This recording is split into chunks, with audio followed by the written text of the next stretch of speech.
The difference between professional and amateur theater. At the most basic level, the difference between professional and amateur theater is very simple. Professionals get paid, amateurs don't. However, there is a large gray area. Some community theaters give a small stipend to their actors to cover gas money. This isn't common, but since they are getting paid and since this income might need to be reported to the IRS, wouldn't this make them professional actors? On the other end of the spectrum, some actors will do showcases with the hopes of getting seen by a casting director or an agent. These actors may be in the union, but they do not get paid for the showcases. As a matter of fact, it is possible that they are paying to be in the showcase. Since they're not getting paid, wouldn't they be considered, or wouldn't this be considered amateur theater?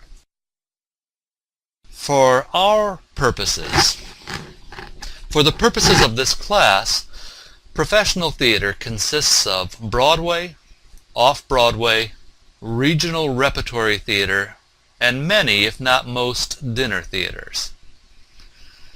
On any test, those are the theaters that we consider professional. While it would seem to be easy to say that all union theater is professional theater and all non-union theater is not, there are theaters in the country which have no union affiliation but which pay their actors a fair wage for their geographical area.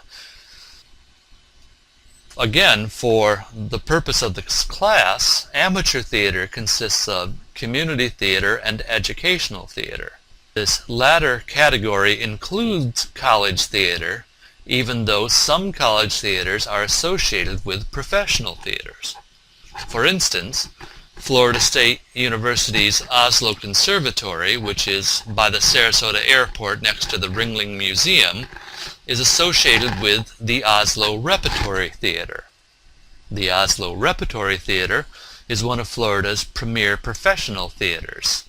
So there we have a non-professional theater associated with a professional theater and non-professional actors working in a professional theater. For what it's worth, I'm a graduate of the FSU Oslo Conservatory and I have worked at the Oslo Theater. However, while I was a student working on my Master of Fine Arts degree, I had to temporarily give up my professional status.